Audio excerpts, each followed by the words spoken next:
Washington, President Donald Trump has repeatedly said there's one place he wants to determine the outcome of the presidential election, the US Supreme Court. But he may have a difficult time ever getting there.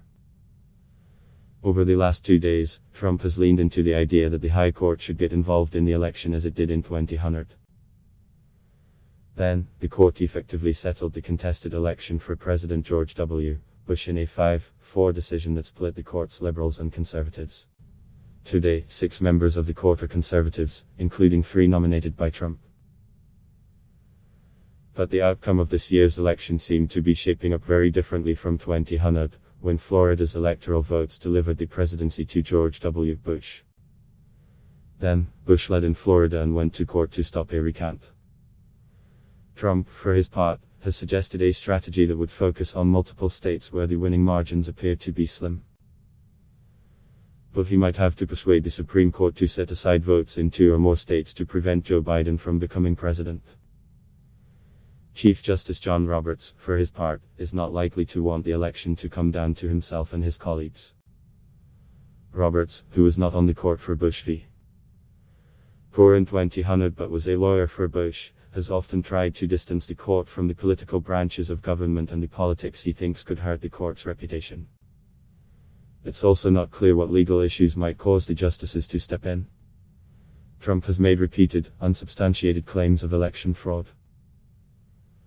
Lawsuits filed by his campaign so far have been small-scale efforts unlikely to affect many votes, and some already have been dismissed.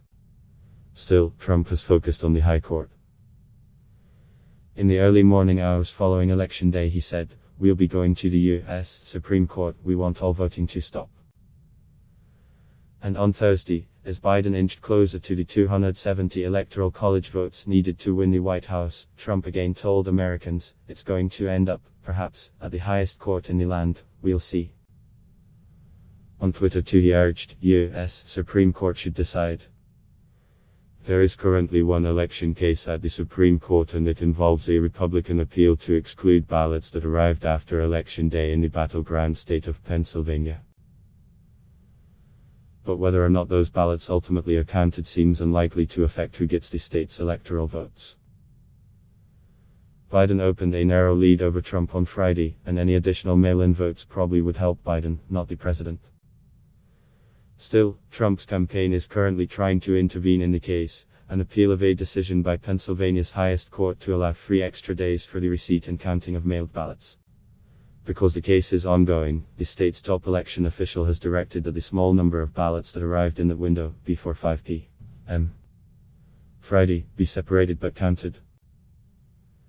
Republicans on Friday asked for a high court order ensuring the ballots are separated, and Justice Samuel Alito, acting on his own, agreed, saying he was motivated in part by the Republicans' assertion that they can't be sure elections officials are complying with guidance. Beyond the Pennsylvania case, if Trump wanted to use a lawsuit to challenge the election outcome in a state, he'd need to begin by bringing a case in a lower court. So far, Trump's campaign and Republicans have mounted legal challenges in several states, but most are small-scale lawsuits that do not appear to affect many votes. On Thursday, the Trump campaign won an appellate ruling to get party and campaign observers closer to election workers who are processing mail-in ballots in Philadelphia. But judges in Georgia and Michigan quickly dismissed 2 other campaign lawsuits Thursday.